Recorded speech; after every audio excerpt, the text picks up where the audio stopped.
So when I went to the school, I was 15 years old. And I didn't know English so well.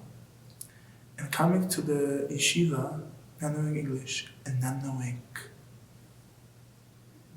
Torah, not knowing the Jewish subjects because I never learned them in Poland.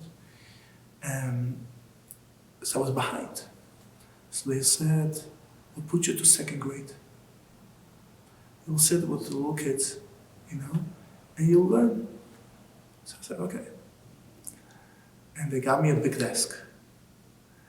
And I sat with the kids, they were learning, Vayomer Moshe, Moshe said, with a tune, na na na na na na, da da da da da da da da.